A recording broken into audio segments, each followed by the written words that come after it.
کہ حسین جو پیدا مدینے میں ہوا، جس کے گھر کا دروازہ مسجد نبوی کے اندر کھلتا تھا، جو مسجد نبوی کے اندر پرورش پا کے جوان ہوتا ہے اور مدینے کی گلیوں میں کھیلتا رہا، اس حسین ابن علی کے لیے مدینہ چھوڑنا، اور پھر وہ اس بات کا علم اور شعور رکھتے تھے کہ یہ آخری بار حضور کے در پہ حاضری ہے، دوبارہ اس شہر نور میں نہیں آ سکوں گا، تو کیا قیامت ہوگی اور کیا منظر ہوگا۔ محمد بن حنفیہ کے علاوہ خاندان نبوت کے جتنے لوگ تھے ان سب نے شہر مدینہ کو الوداع کہا، اور رات کے موقع میں مدینہ المنورہ کو، مسجد نبوی کو چھوڑ کر کے مکہ کی جانب عازم سفر ہوئے۔ 3 شعبان المعظم کو مکہ المکرمہ پہنچتے ہیں، ادھر کوفیوں کے خطوط آنے شروع ہو جاتے ہیں۔ حضرت امام حسین رضی اللہ تعالیٰ عنہ مسلم بن عقیل رضی اللہ تعالیٰ عنہ کو صورتحال معلوم کرنے کے لیے بھیج دیتے ہیں۔ 40,000 کوفی آپ کے ہاتھ پہ بیعت کر دیتے ہیں۔ ادھر 25 پیدل حج کرنے والے حضرت امام حسین 8 ذی الحج کو احرام باندھتے ہیں، لیکن آپ کو پتہ چلتا ہے کہ حاجیوں کے روپ میں قاتل چھپا دیے گئے، تو آپ اس احرام کو حج کی بجائے عمرے میں بدلتے ہیں اور کوفے کی جانب عازم سفر ہوتے ہیں۔ کائنات والو، ذرا سینے پہ ہاتھ رکھ کے دیکھو کہ یہ کتنا مشکل مرحلہ تھا۔ اس دین کی آبرو کو بچانے کے لیے حضرت امام حسین رضی اللہ تعالیٰ عنہ نے کتنا بڑا قدم اٹھایا۔ آپ کے بہی خواہ دوست احباب عبداللہ بن عمر یہ سارے روکتے ہیں، عبداللہ بن عباس کہتے ہیں حضرت نہ جائیے، الکوفی لا یوفی، کوفی کبھی وفا نہیں کرتے، آپ کے والد کو وہاں شہید کیا گیا، لیکن آپ ایک فرض کو نبھانے جا رہے ہیں۔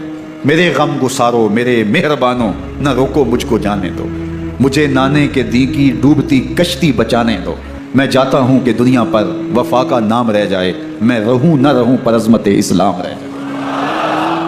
میں نہیں جاتا تو نبی کے گھر کی آن جاتی ہے، میں نہیں جاتا تو نبی کے گھر کی آن جاتی ہے، تمہارا دین جاتا ہے میری غیرت ایمان جاتی ہے۔ حضرت امام حسین یہاں سے چلتے ہیں، ابھی راستے میں ہی پہنچتے ہیں کہ یہ خبر آتی ہے کہ کوفے والوں نے بے وفائی کر دی، حضرت مسلم بن عقیل رضی اللہ تعالیٰ عنہ کو شہید کر دیا گیا، نعمان بن بشیر معزول کر دیے گئے، ابن مرجانہ ابن زیاد وہاں متعین کر دیا گیا جو سخت گیر شخص تھا، اور اس نے لوگوں کو ڈرایا دھمکایا، اور کوفے کے لوگوں کے دل بدل گئے اور وہ بیتیں توڑنے لگے۔ وہ منظر مسجد کوفہ کا کتنا دل گداز تھا، جب امام نماز کے لیے کھڑے ہوئے تو 40,000 لوگ آپ کے پیچھے تھا، جب سلام پھیرا اور امام نے دیکھا کہ پیچھے لوگ نہیں ہیں، پھر لوگوں نے اپنے دروازے بھی بند کر لیے۔ رات کی تنہائیاں ہیں اور حضرت مسلم بن عقیل کو کوئی پناہ دینے والا نہیں، لوگوں نے دروازے بند کر لیے کہ کہیں ہمارے گھر میں نہ آ جائیں اور ہم مشقت اور حکومتی تشدد کا شکار نہ ہوں۔ کتنا دردناک لمحہ ہے حضرت مسلم بن عقیل رضی اللہ تعالیٰ عنہ پہ، اور پھر حضرت مسلم بن عقیل بے دردی سے شہید کر دیے جاتے ہیں۔ آپ ابھی راستے میں ہیں، یہ ساری کہانی پہنچتی ہے کہ حضرت مسلم شہید کر دیے گئے اور بے دردی سے شہید کر دیے گئے، وہ جنہوں نے خط لکھے تھے کہ ہم آپ کے ساتھ ہیں اور ہم منتظر ہیں، چشم برا ہیں، آپ کے قدموں کی چاپ سننے کے لیے بےتاب ہیں، آج انہوں نے بیعتیں توڑ دی، 40,000 کوفی منحرف ہو گئے۔ مسجد کوفہ کا وہ منظر کس قدر روح کو تڑپا دینے والا تھا۔ ہم پچھلے سال عصر اور مغرب کے درمیان جب کوفہ پہنچے تو سورج ڈوبنے کے قریب تھا۔ میں نے اپنی زندگی میں اتنا اداس موسم کہیں نہیں دیکھا جتنا اداس موسم کوفے میں دیکھا۔ ایسے لگتا تھا جس طرح کوفے کی آب و ہوا آج بھی شرمندہ ہے، جو مسلم بن عقیل اور خاندان نبوت کے ساتھ اہل کوفہ نے کیا۔ حضرت امام حسین رضی اللہ تعالیٰ عنہ ان کے بہی خواہوں نے، اعزاء نے، اقربا نے، دوستوں نے، آوان و انصار نے، ساتھیوں نے کہا کہ حضرت حالات یکسر تبدیل ہو گئے، اب ہمیں مراجعات کر جانی چاہیے، واپس پلٹ جانا چاہیے۔ تو حضرت امام حسین کافی سوچ بچار میں رہے، پھر اس کے بعد آپ نے فیصلہ کیا کہ ہم آگے بڑھیں گے۔ دوستوں نے کہا کہ حضرت اگر آپ آگے بڑھیں گے تو ہمیں لگتا ہے کہ وہ آپ کے ساتھ سلوک اچھا نہیں کریں گے اور آپ بچوں کے سامنے پیاس سے شہید کر دیے جائیں گے۔ تو حضرت امام حسین رضی اللہ تعالیٰ عنہ نے وہاں ایک خطبہ ارشاد فرمایا کہ لوگوں تم جو مجھے بتا رہے ہو مجھے اچھی طرح معلوم ہے، جو تم مجھے منظر پیش کر رہے ہو وہ میری نگاہوں میں ہے، اور جو کچھ ہونے والا ہے چشم تصور وہ منظر دیکھ رہی ہے۔ کیونکہ حضرت امام حسین رضی اللہ تعالیٰ عنہ کی شہادت کی خبر حضرت امام حسین کے پیدا ہوتے ہی خاندان نبوت میں عام تھی۔ حضور علیہ الصلوۃ والسلام کو یہ بات جبریل امین نے آ کے بتائی تھی جب حسین ابن علی کے ساتھ حضور محبت کا اظہار کر رہے تھے تو یہ جبریل امین نے آ کے کہا تھا حضور آپ کا یہ بیٹا عرض تف میں شہید کر دیا جائے گا، اور کربلا کی مٹی لا کے حضور کو دی اور ام سلمہ کو حضور نے عطا کر دی۔ حضرت ام سلمہ کہتی ہیں کہ ایک دن میں سوئی تو خواب دیکھا کہ حضور کے مبارک بال بکھرے ہوئے ہیں اور سخت پریشان ہیں، تو میں نے کہا کہ حضور آپ کی یہ کیا حالت ہے؟ وَبِيَدِهِ قَارُورَةٌ، اور حضور کے ہاتھ میں ایک شیشی ہے، فِيهَا دَمٌ، جس کے اندر خون ہے۔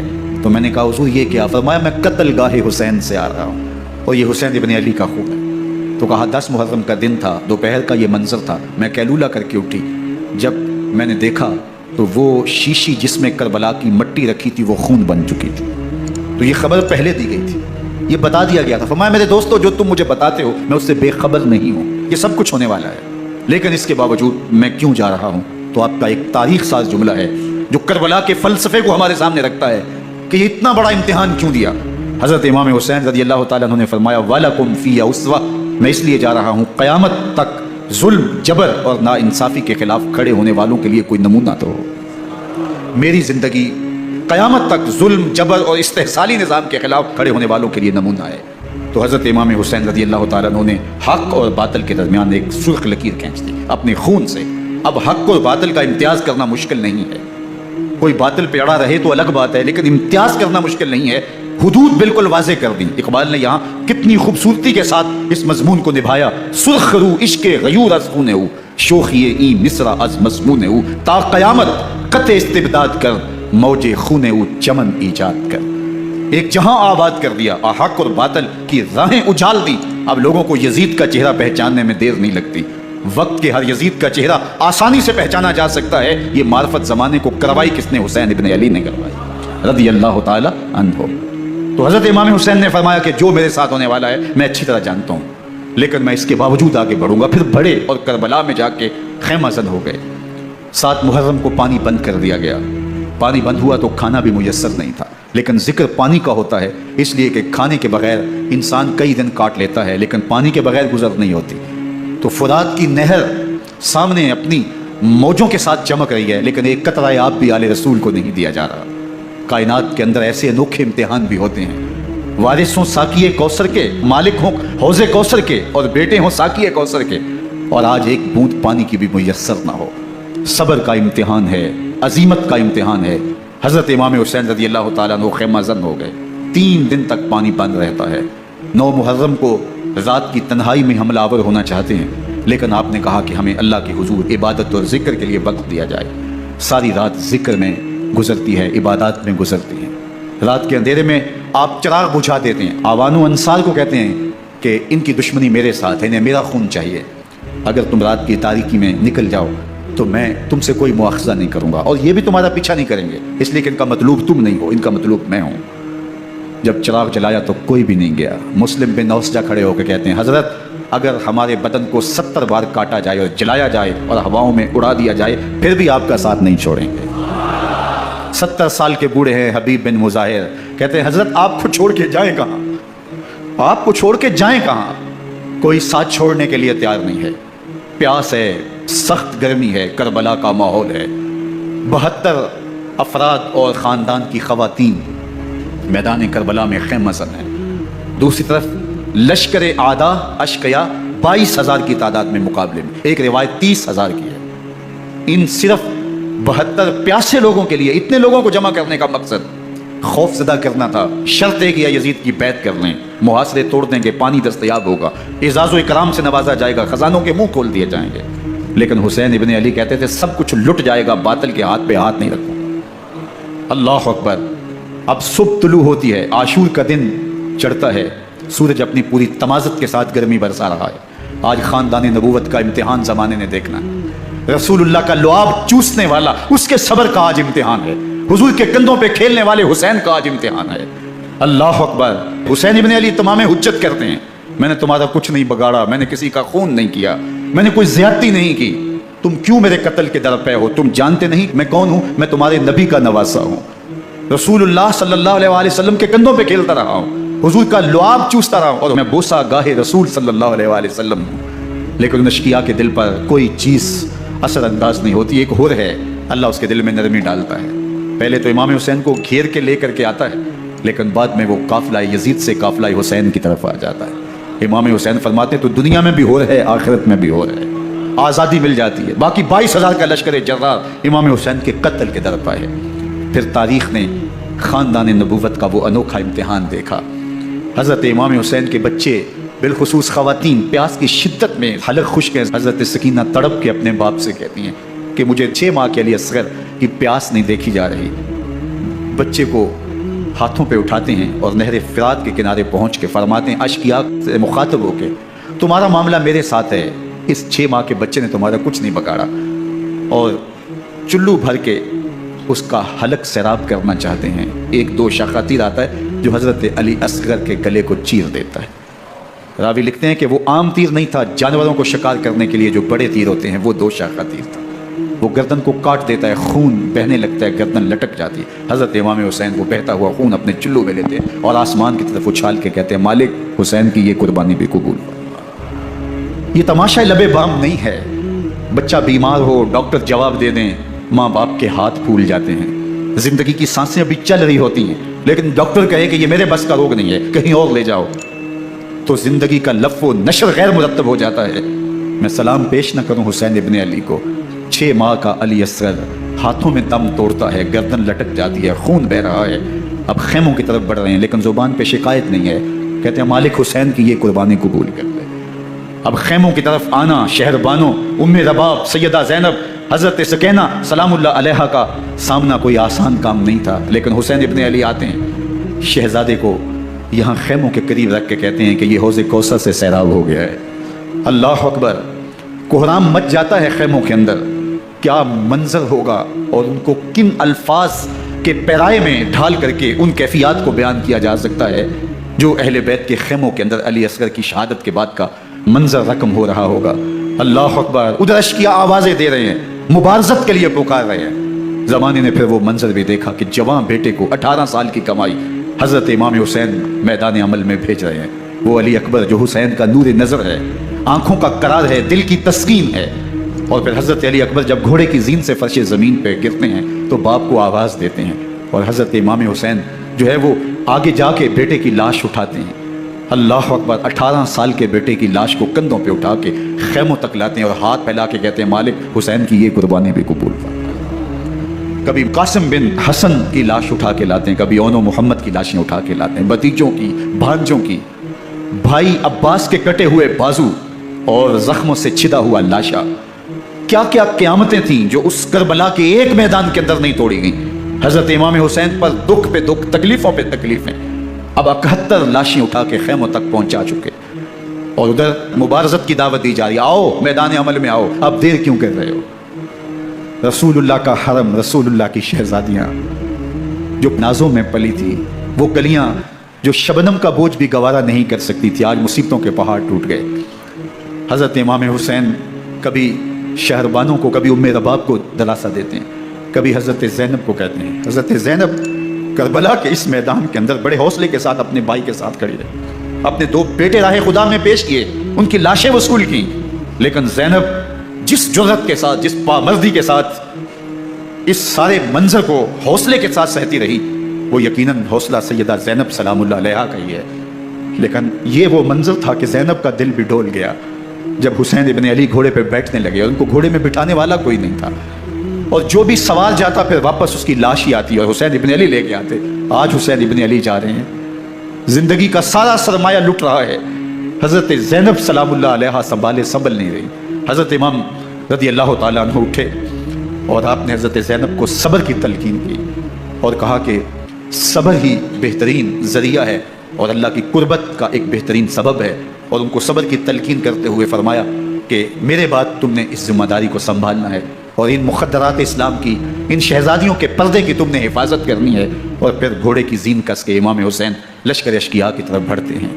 اب خیموں سے سسکیوں کی آواز آ رہی ہے، ان کا سردار، ان کا تاجدار آج سب کو چھوڑ کے کربلا کے میدان کی طرف بڑھ رہا ہے۔ جرم کیا کیا، قصور کیا کیا، اس نے کیا زیادتی کی کہ آج نیزوں اور انیوں کے مقابلے میں 22,000 کا لشکر حضرت امام حسین پہ ٹوٹ پڑتا ہے۔ آپ پھر اتمام حجت کرتے ہیں، میں نے کسی کو قتل نہیں کیا، خون ناحق نہیں بہایا، میرے خون کے درپے کیوں ہو؟ اپنی آخرت کیوں برباد کرتے ہو؟ تم جانتے نہیں میں کون ہوں، میں تمہارے نبی کا نواسا ہوں۔ لیکن ابن زیاد کہتا ہے مقابلے میں آؤ۔ پھر حضرت امام حسین رضی اللہ تعالیٰ عنہ مقابلے میں آتے ہیں، اور جب گھوڑے کو ایڑ لگا کے دشمن اشقیاء پہ ٹوٹتے ہیں تو پھر ایسا منظر ہوتا ہے کہ وہ بھیڑ بکریوں کی طرح آگے بھاگتے ہیں۔ 71 زخم کلیجے پہ لیے شجاعت کا یہ پیکر جب میدان میں آتا ہے، آواز آتی یہ کون ذی وقار ہے؟ بلا کا شاہ سوار ہے، لباس ہے پھٹا ہوا، غبار سے اٹا ہوا، تمام جسم نازنی چتا ہوا کٹا ہوا، یہ نبی کا نور عین ہے، یہ بن یقین حسین ہے، یہ حسین ابن علی رضی اللہ تعالیٰ عنہ۔ پھر چاند بادلوں میں گھر جاتا ہے، شامی ہنڈے تیر برساتے ہیں، تلواروں سے آپ کے بدن پر ضربیں لگاتے ہیں اور نیزوں سے آپ کے بدن کو پرو دیتے ہیں۔ جب آپ کا پیراہن بعد میں اتارا گیا تو آپ کے پیراہن میں 122 سوراخ تیروں کے تھے، 33 زخم تلواروں کے اور 34 گھاؤ نیزوں کے تھے۔ جب گھوڑے کی زین سے فرش زمین پر آئے، بدن چھلنی تھا، زخم زخم سے خون بہ رہا تھا، 3 دن کا پیاسا حسین، اللہ اکبر، بدن زخموں سے چور، 71 لاشیں کلیجے پہ لیے، مخدرات اسلام کے پردے کا خیال دل میں الگ ہے، لیکن گھوڑے کی زین سے جب فرش زمین پہ امام حسین آتے ہیں، زبان پہ ہائے نہیں، نالا و شیون نہیں، چیخ و پکار نہیں، آتے ہی پیشانی سجدے میں رکھتے ہیں اور پکارتے ہیں اللہم ردن بقضائک و صبرن علی بلائک تسلیما لامرک سبحان ربی الاعلی۔ مالک گھر لٹا کے، بچے لٹا کے، خاندان سب کچھ قربان کر کے، اپنے بدن کو زخموں سے چھلنی کروا کے، تیروں اور نیزوں کی انیوں سے اپنے آپ کو زخمی کروا کے، تیرے حضور سر جھکا کے یہ اقرار کرتا ہوں کہ حسین تیری تقدیر پہ راضی ہے، مالک تو بھی بتا تو بھی حسین پہ راضی ہوا ہے کہ نہیں ہوا۔ آواز آ رہی ہے، اس پیاسے پر علی شیر خدا کو ناز ہے، اس نواسے پر محمد مصطفیٰ کو ناز ہے، اوروں نے بھی سجدے کیے پر اس کا عجب انداز ہے، اس نے وہ سجدہ کیا جس پر خدا کو ناز ہے۔ حسین ابن علی رضی اللہ تعالیٰ عنہ کا سر انور دستے قاتل نے تب کاٹا جب وہ سجدے میں جھکا ہوا تھا۔ یزید نے کہا میں بیعت لوں گا، امام حسین نے کہا کبھی بھی نہیں دوں گا، یہ سر کٹ سکتا ہے جھک نہیں سکتا۔ سر کاٹ کے نیزے کی نوک پہ چڑھا دیا گیا، اور یہ اس بات کا اعلان تھا کہ ہم جیت گئے اور حسینی ہار گئے، اور لشکر یزید میں غوغا مچ گیا، نقارے بجنے لگے کہ ہم جیت گئے، دیکھو امام حسین شہید کر دیے گئے، اور سر کاٹ کے نیزے کی نوک پہ چڑھایا گیا۔ لیکن لشکر یزید سے آواز آئی یہ کیسا سر ہے جو کٹ کے بھی سر بلندی ہے، کٹ گیا ہے پھر بھی اونچا ہے، اللہ اکبر، یہ سر سجدے میں کٹا ہے، رب کے حضور عبادت کی حالت میں کٹا ہے، حسین آج بھی سجدے میں ہے، اللہ اکبر، حسین آج بھی سجدے میں ہے، بلکہ کٹے ہوئے سر کا رخ زمین کی جانب تھا اور کٹی گردن آسمان کی طرف، یوں نیزے پہ پرویا گیا، اللہ اکبر۔ ایک شاعر نے نقشہ کھینچا، باں کے سر نیزے پہ اور سوئے زمین ہے روح، یعنی سجدہ ثانی کی ہے آرزو۔ رکعت کے 2 سجدے ہوتے ہیں، ابھی ایک سجدہ ہوا تھا کہ دستے قاتل نے سر کاٹ دیا، کہا حسین کی پیشانی میں دوسرے سجدے کی تمنا مچل رہی۔ یہ تھا حسین ابن علی کا سجدہ، ساری زندگی رب کے حضور سجدہ قضا نہیں ہونے دیا۔ آج پانی نہیں ہے، اللہ اکبر، آج تیمم کر لیتے ہیں، آج اپنے خون کو اوڑھ کر کے حسین نے اپنی پیشانی اپنے مالک کے حضور چکا کر کے عظیمت کی وہ انوکھی داستان رقم کر دی کہ صدیاں گزرنے کے باوجود بھی ان کی یادوں کے چراغ روشن ہیں۔ جب حضرت امام حسین اور دوسرے آیان و انصار کو شہید کر دیا گیا تو ان کے سر نیزوں کی نوک پہ چڑھا دیے گئے، حضرت امام حسین کا کٹا ہوا سر اور باقی 71 افراد کے کٹے ہوئے سر نیزوں کی نوک پہ، اور 10 سواروں کو ابن سعد نے کہا کہ ان کو رون دو، اور گھوڑوں کی ٹاپوں تلے حضرت امام حسین رضی اللہ تعالیٰ عنہ اور ان کے آوان و انصار کو جو ہے وہ روندا گیا، حتیٰ کہ ان کی استخوان مبارک، ان کی ہڈیاں بھی چور چور ہو گئی۔ روننے سے قبل ان کا لباس اتار لیا، ان کے کپڑے اتار لیے گئے، اللہ اکبر، کیسی دردناک گھڑیاں تھیں۔ ابن سعد اور شمر جو ہے وہ خیموں میں داخل ہوا اور مخدرات اسلام چادریں چھیننے کی کوشش کی۔ حضرت زینب سلام اللہ علیہ نے مخاطب ہو کے کہا ہمارے چہرے کے رکھوالے چلے گئے ہیں، ظالم تو خیال نہیں کرتا ہم رسول اللہ کی بیٹیاں ہیں۔ حضرت شہربانو، حضرت زین العابدین اور حضرت زینب سلام اللہ علیہ، ان تینوں کو ایک اونٹ پہ باندھا گیا اور باقی اونٹوں پہ باقی سادات کو، حضور کی شہزادیوں کو باندھا گیا، رسیوں میں جکڑا گیا اور اونٹوں پہ باندھ کر کے کوفے کی جانب آگے آگے شہیدوں کے سر چل رہے ہیں اور پیچھے یہ قافلہ چل رہا ہے۔ اور جب یہ قافلہ وہاں سے گزرا جہاں لاشیں پڑی تھیں، امام زین العابدین 14 سال کے تھے اور بیمار تھے اور ان کا حوصلہ نہ ہوا، وہاں غشی ان کے اوپر آنے لگی، اور وہ منظر ابن کثیر نے، باقی لوگوں سب نے لکھا ہے کہ پھر جب ان کی یہ حالت ہوئی تو پھر سیدہ زینب سلام اللہ علیہ، جنہوں نے ابھی تک بڑے حوصلے کے ساتھ ساری مشکلات کا مقابلہ کیا تھا، اب ان کے بندن ٹوٹ گئے اور آنکھوں سے آنسو بہنے لگے، اور سیدہ زینب نے امام حسین رضی اللہ تعالیٰ عنہ کی لاش پہ کھڑے ہو کے اور وہ روندی ہوئی لاش، ٹوٹی ہوئی ہڈیاں، اور وہ بریدا بدن، کٹا ہوا سر نیزے کی نوک پہ، اور لاش یہ پڑی ہے۔ تو حضرت سیدہ زینب نے مدینے کی طرف منہ کر کے جو ہے وہ حضور سے فریاد کی، یا محمد آہو، یا محمد آہو، ھذا حسین بالآرا مزمل بالدماء، یا محمد آہو بناتوں کا سبایا۔ یا رسول اللہ، اے پیارے آقا، یا جد آہو، اے ہمارے نانا محترم، یہ دیکھیے آپ کا حسین پڑا ہوا ہے، بدن سے کپڑے اتار لیے گئے، خاک ہوائیں اڑا رہی ہیں، اور اس کے اوپر چادر جو ہے وہ مٹی کی پڑ گئی ہے۔ حضور آپ کی اولاد کاٹ دی گئی، اور پھر کہا بناتوں کا سبایا، حضور دیکھیے آپ کی بیٹیوں کے ہاتھ باندھ دیے گئے ہیں، اونٹوں پہ کس دیا گیا ہے، سر شہیدہ آگے آگے چل رہے ہیں، اور حضرت سیدنا امام حسین کا آگے آگے سر ہے۔ راستے کے اندر ایک جگہ آئی، رات گزری اور ان کو اتارا گیا۔ رات کا موقع تھا، ایک خاتون آئی اور اس نے کوئی کھانا پیش کیا ان کو، اور کہا کہ میں کسی زمانے میں حضرت سیدہ فاطمہ الزہرا کی نوکری کیا کرتی تھی، ان کی لونڈی تھی، ان کی کنیز تھی، اور آج مجھے پتہ چلا کہ آپ لوگ گزر رہے ہیں، تو میں نے کہا کہ میں اپنی مخدومہ کے خاندان کی خدمت کروں۔ اور پھر اس نے کہا کہ اس وقت سیدہ کی گود میں ایک 6-7 ماہ کی بچی تھی جس کو زینب کہا کرتے تھے۔ تو سیدہ زینب نے کہا کہ اماں اگر پہچانتی ہو تو وہ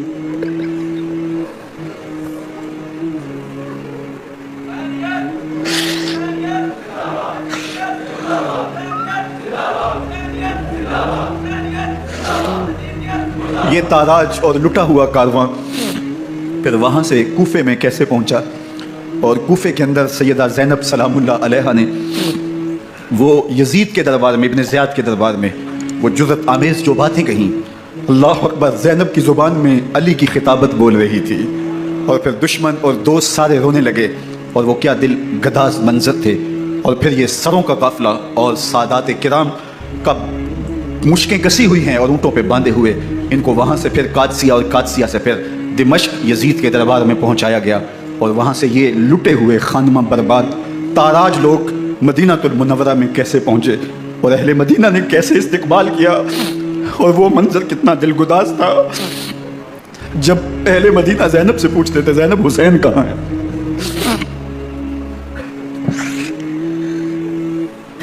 بے مروت بے وفا تیرا بھی کیا افسانہ ہے، جس نے اپنی ہی شمع کو گل کیا تو وہ پروانہ ہے۔ اپنے پیغمبر کے شہزادوں کو اور اپنے پیغمبر کی شہزادیوں کو جو دکھ اس امت نے دیے، یہ کائنات کی ایک انوکھی داستان ہے۔ اللہ ہمیں اسوہ شبیری پہ عمل کی توفیق عطا کرے، اور ان کے نقوش پاک کی برکتیں دے، اہل بیت کی محبت ہماری روحوں میں جذب کر دے، اور جس عظیمت کے ساتھ، جس حوصلے کے ساتھ انہوں نے دکھوں کو جھیلا، جو دہکتی آگ کے شعلوں پہ سویا وہ حسین، جو جواں بیٹے کی میت پر نہ رویا وہ حسین، جس نے سب کچھ کھو کے کچھ نہ کھویا وہ حسین، مرتبہ اسلام کا جس نے دوبالا کر دیا، خون نے جس کے دو عالم میں اجالا کر دیا، جو کہ سوزے غم کو سانچے میں خوشی کے ڈھال کے، مسکرایا موت کی آنکھوں میں آنکھیں ڈال کے۔ اے حسین ابن علی تم پر سلام، نازش آل نبی تم پر سلام۔ ذرا میرے ساتھ یہ پڑھ لیجئے، اے حسین ابن علی تم پر سلام، نازش آل نبی تم پر سلام، تم پہ لاکھوں رحمتیں لاکھوں سلام، اے شہیدان محبت کے امام، لالا گوں لالا بدن لالا کفن، اے چمن اندر چمن اندر چمن، زندگی ہی زندگی تیری حیات، اے حیات اندر حیات۔